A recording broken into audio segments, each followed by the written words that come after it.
What is your best hold on, it gets worse stories?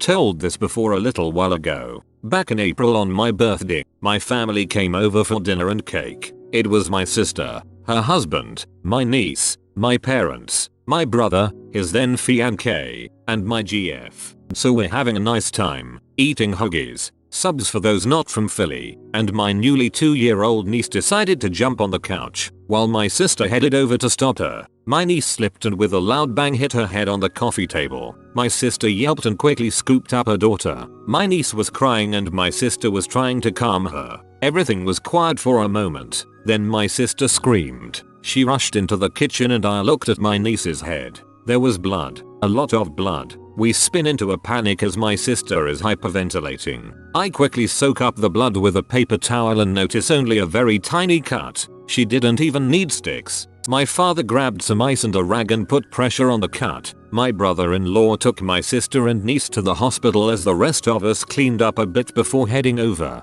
So as we're cleaning, my 14-year-old deaf cocker spaniel decided he wanted a hoagie. I glance over to the table, only to see his face slowly reaching for one. We all notice and run over to stop him. But that hoagie was no more, only scraps remained. So as we were cleaning said scraps, my dog walks back into the kitchen, looks at us, and shoots on the floor. What the frick?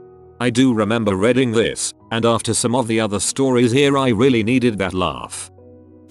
A friend of mine found out her husband was cheating. Huge blowout, and he moved out that night. The next morning she woke up still shell-shocked, and discovered her 10-year-old black lab had died in the kitchen. Well, that's suspicious.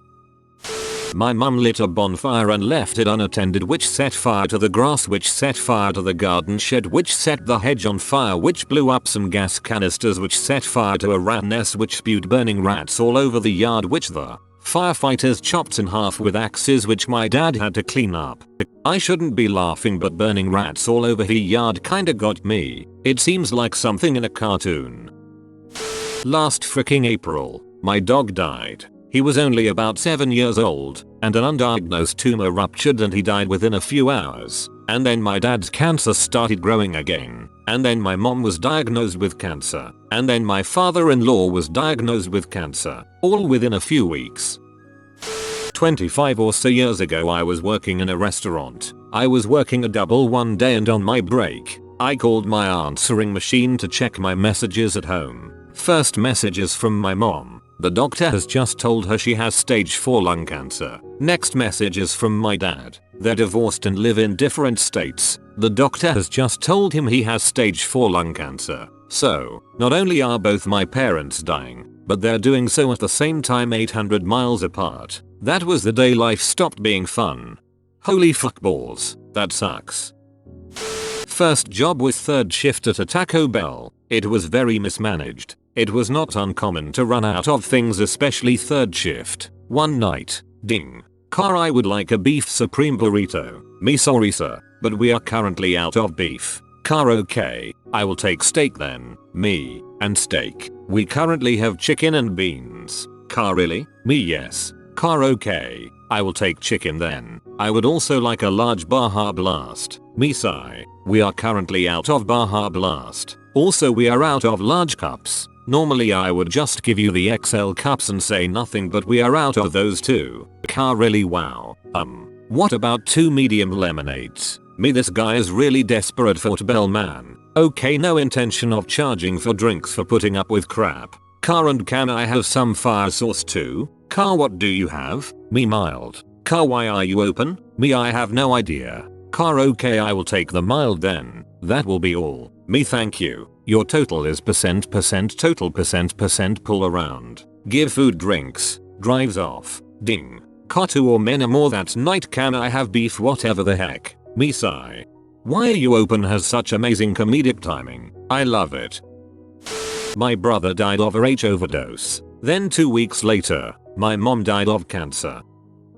My brother moved to Vermont to work at a ski resort to escape his stressful job in Philly. Before he even started his first day of work, he skied into a tree and broke his collarbone, leaving him unable to work there. He next found a job on a passenger train in Alaska working as a bartender. On one of his days off he was playing basketball with co-workers and tore his ACL that he had torn years before in high school. After coming home for surgery recover, he landed a job in Denver. He was mountain biking down a slope and managed to hit his head on a tree, which gave him a major concussion. Days later, his girlfriend and he were having lunch at a restaurant and he lost consciousness, fell out of his seat, and coded. His girlfriend performed CPR until paramedics arrived to take him to the hospital. Fortunately, he was resuscitated.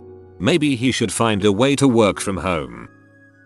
Two of my friends had a falling out. I was dying to know what was going on between them, because they lived together and I felt like I was watching mommy and daddy get divorced. One friend was never around and the other told me he honestly didn't know what going on. After a couple months, I finally got some one-on-one time with the other friend, who explained everything to me in detail. Basically he asked if he could date the other friend's cousin, who emphatically said number. But since the other friend had dated his cousin without asking, he violated bro code and started seeing her anyway. In dating this girl, he came to find out that she and the other friend were more than just cousins. They had carried on a physical relationship for years. Basically they fricked like bunnies whenever the family wasn't looking. But hold on, it gets worse. He was told this went on for 10 years. The girl was 22, her cousin was 24. They had been having sex since middle school. But hold the frick on, it gets worse. The girl's father and her cousin's father are identical twins. Let that sink in for a second. Genetically, they are half siblings. At that point in the story, I downed my beer and apologized for even asking about what was going on. I wish I never knew. As a follow-up, they no longer live together or speak to each other. I'm still really close with the incest-free friend. I see the other friend in passing and we're still friends, but it's hard to look him in the eye. Roll Tide. Came home from work to find my fiancé in bed with someone else, 3 months before the wedding. It gets worse. I'm a female, my ex-fiancé a male, the other person, also a dude. He was using me to hide his sexuality from his family, too afraid to come out of the closet. It gets worse. I came back the next day for my stuff. He pushed me through a wall and down a flight of stairs. I'm okay now. It was a while ago. Now have a very stable, safe, honest relationship with a great guy, who thankfully isn't cheating, and isn't in the closet.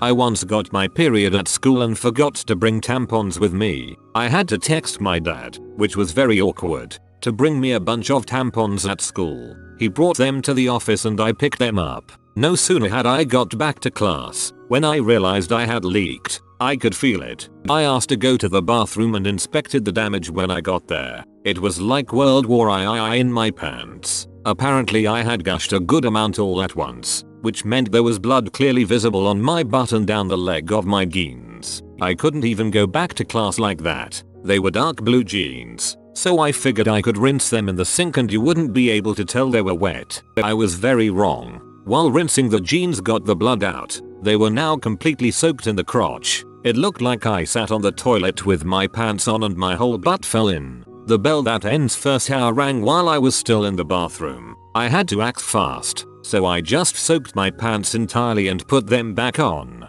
You couldn't tell they were wet, but my god it felt awful. I then left the bathroom as fast as I could, hoping to run into my friend who had gym that day so I could borrow his gym shorts. I found him, and he was really confused as to why I was asking for his pants. I told him to touch my leg, and when he felt my soaked jeans he just gave me a look. I told him not to ask, and he gave me his gym shorts. I had to go back to my first period class, wearing shorts that were obviously too big, carrying my jeans, and explain to my teacher that I got sick. That would all be bad enough, but it gets worse. My friends and I would sit on the ground outside for lunch, and apparently I had sat in fresh gum. I didn't realize this until I stood to get up and felt a breeze on my butt. The shorts stuck to the ground and stretched when I got up, effectively making me moon everyone at lunch. After all was said and done, I had to explain to my friend that his shorts were covered in gum and I'd have to clean them before returning them.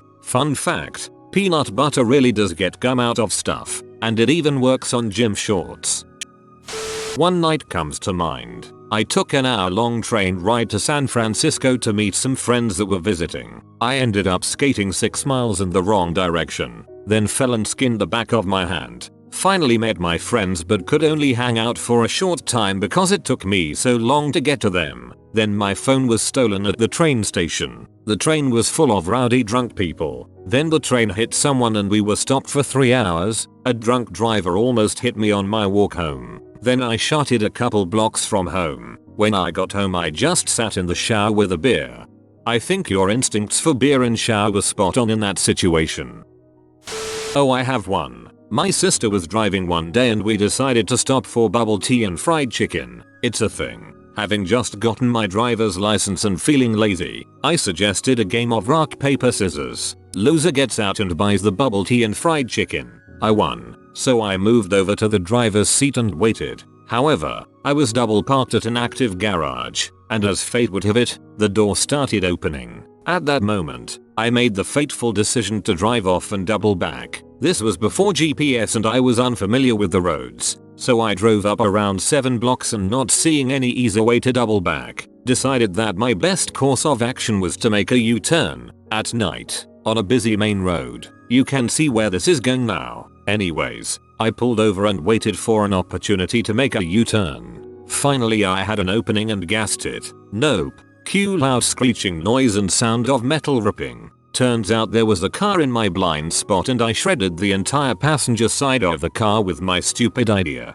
I jumped out of the car and so did the lady in the other car. In a full-on panic, I told the lady that the car was my sister's and I had to go get her from the coffee shop a few blocks away. Without waiting for a response, I left the car and ran like heck back to the store. Out of breath, I told my sister that I had gotten into an accident and she hurried with me back to the site. It turns out the unfortunate lady I had hit had just gotten her car from the dealership. The plates weren't even on yet and worst of all, she was only 2 blocks away from home. Talk about unlucky, right? But wait, there's more. In my hurry and panic, I had forgotten to turn off the headlights to my sister's car. The car battery was drained and we had to call my aunt to come jump the car since neither of the cars had jumper cables. As if that weren't enough, I then proceeded to accidentally spill the bubble tea all over the driver's seat. Needless to say, my sister was not happy that day. The cops never came. We waited 2 hours and ended up going to the precinct to just file a report. Icing on the cake, we left the fried chicken back at the bubble tea place.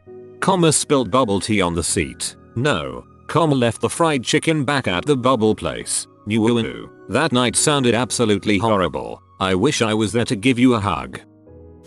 Not really bad per se, but I love this story. When I was in college, Snoop Dogg came to perform at our campus. His team requested his dressing room be furnished with couches, a TV, and an Xbox 360. Can do. We take the couches and TV from our university coffee shop and the 360 is loaned to us by a student on the events team. Well, Snoop wraps up his show, packs up, and heads out. And when we're taking the couches back into the coffee shop, the student who loaned the 360 runs in a panic, asking if we've seen the system. We hadn't. He checked under the couch cushions, all over the dressing room, etc. But nothing. Seems it was inadvertently packed up with Snoop's stuff. We call the team over and over, but can't get through because they are out clubbing or something. Snoop stole some kid's Xbox 360. I thought that was hilarious enough, and it was my go-to story whenever the topic of Snoop came around. But since it seemed like an accident and I didn't want to slander the dog,